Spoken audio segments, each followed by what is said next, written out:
Hey homies, what's good? It's the Tominator, and yeah, we're going to be talking about Kevin Levrone here at the 2018 Arnold Classic Australia. Now, this is supposed to be his very last contest, and I seriously hope it is because he is just a shell of his former self at this point, and it's kind of sad. It's almost painful to witness how far this 90s legend has fallen. I mean, don't get me wrong, because Levrone is still one of my top 3 favorite bodybuilders of all time, and this appearance here doesn't change that fact because in his prime, he was a total badass, one of the first to bring that 3D muscle belly effect that seems to be all the rage today. And he had some of the best shoulders, traps, and triceps of all time, and was downright nasty in certain poses like the side chest and the most muscular. Plus, who could forget his legendary feats of strength in the gym, like behind the neck pressing 4 plates a side on the Smith machine for reps. It was just friggin' insane. So, dude was a beast in the gym and on stage. At his best, he also had, in my opinion at least, one of the most aesthetic physiques in history. And to that end, I did appreciate his posing routine here at least. It was pretty much a throwback to his 2002 routine, and he even posed to the same Creed song.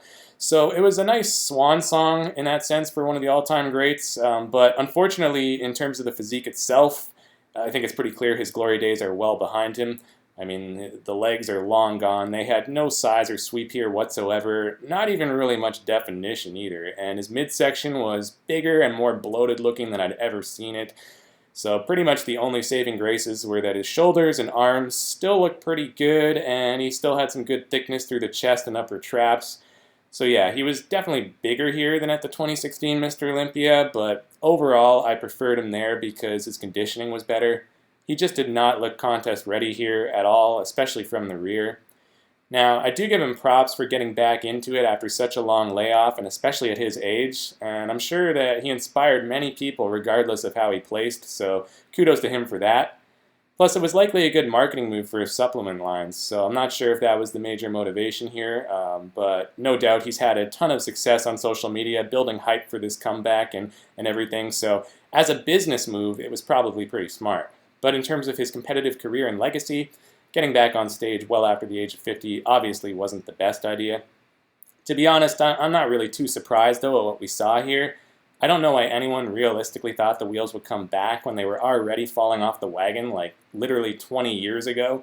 I mean, be my guest, guys. Go back and check his old routines from the early 90s. Go and watch when he won his first Arnold Classic in 1994, and examine his quads there, compared to even what they looked like by the year 2000 or 2002. And you can see that he was already losing a lot of size downstairs, even way back then.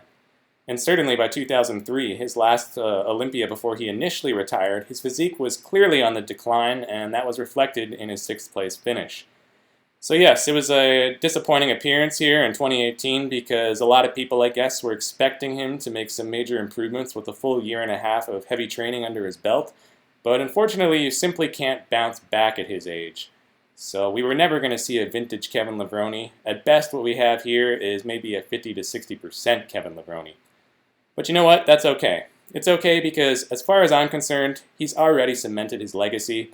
This guy won 2 Arnold Classics and was first runner-up 4 times at the Mr. Olympia.